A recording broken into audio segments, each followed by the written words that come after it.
Hi friends, welcome back to Shravani sisters thoughts. అందరూ ఎలా ఉన్నారు? ఈరోజు నేను మీకు కారప్పొడి ఎలా చేయాలో చెప్పాలి అనుకుంటున్నాను. ముందుగా మన ఛానల్ని ఎవరైనా కొత్త వాళ్ళు చూస్తుంటే సబ్స్క్రైబ్ చేసుకోండి. అలాగే కారప్పొడి మనం సాధారణంగా ఇంట్లో చేసుకుంటూ ఉంటాం కదా, కానీ ఈరోజు నేను చేయబోయే కారప్పొడి 3 రకాల ఆకులతో చేస్తూ ఉంటాను అన్నమాట. 3 రకాల ఆకులు ఏంటో అనుకుంటున్నారా?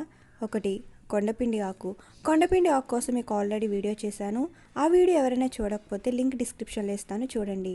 కొండపిండి ఆకు కిడ్నీలో స్టోన్స్ తగ్గడానికి ఎంతగానో ఉపయోగపడుతుంది. తర్వాత కరివేపాకు.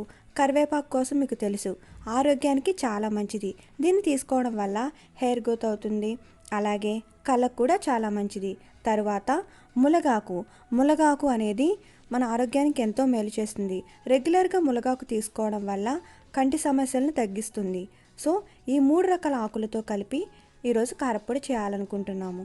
ముందుగా కావలసిన పదార్థాలు: జీలకర్ర 1 టేబుల్ స్పూన్, నువ్వులు 3 టేబుల్ స్పూన్ తీసుకోండి. అలాగే మినపప్పు 1 టేబుల్ స్పూన్,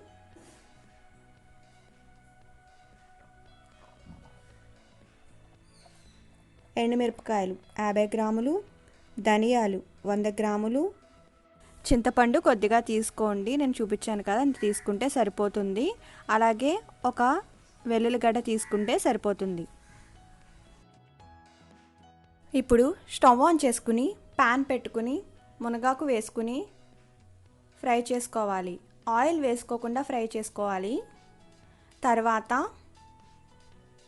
కొండపిండి ఆకు అంటే తెలగపిండి ఆకు వేసుకుని ఫ్రై చేసుకోవాలి.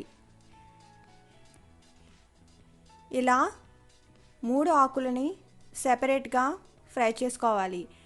మీకు ఒక డౌట్ రావచ్చు, ఎందుకు ఆకులు అనేవి ఇలా సెపరేట్గా ఫ్రై చేసుకుంటున్నారు అనేది. ఆకులు అనేవి 3 కలిపి ఫ్రై చేసుకుంటే మనకి సరిగ్గా ఫ్రై అవ్వక పచ్చివాసన కింద ఉంటాయి. మనం మిక్సర్ పట్టుకున్నప్పుడు ఏంటంటే ఆకుల కింద ఉండిపోతాయి. సెపరేట్గా ఫ్రై చేసుకుంటే ఏంటంటే మనకి ఆకుల కింద ఉండకుండా కారపొడి చేసుకున్నప్పుడు మిక్సర్లో మెత్తగా నలిగిపోతాయి. సో ఇలా మనము సెపరేట్గా ఫ్రై చేసుకుని ఒక ప్లేట్లోకి తీసుకున్న తర్వాత స్టవ్ ఆన్ చేసుకుని ప్యాన్ పెట్టుకుని ఆయిల్ వేసుకోవాలి. ఆయిల్ కొంచెం హీట్ ఎక్కిన తర్వాత ధనియాలు వేసుకోవాలి.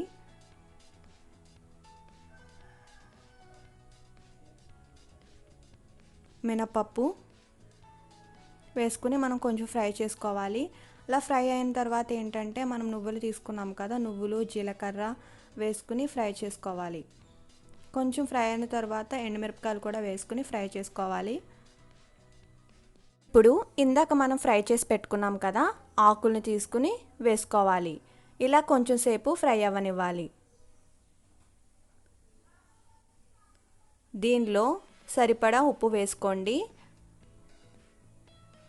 నేను 1 టేబుల్ స్పూన్ వేసుకుంటున్నాను, మీకు సరిపడగా ఉప్పు వేసుకోండి. ఇప్పుడు స్టవ్ ఆఫ్ చేసుకుని ఒక 10 నిమిషాలు పక్కన పెట్టుకోండి. దీనిని మిక్సీ జార్లోకి తీసుకుని మిక్సర్ పట్టుకోవాలి. ఇది కొంచెం మెత్తగా అయిన తర్వాత వెల్లుల్లి, చింతపండు వేసుకుని కంప్లీట్గా మిక్స్ చేసుకోండి.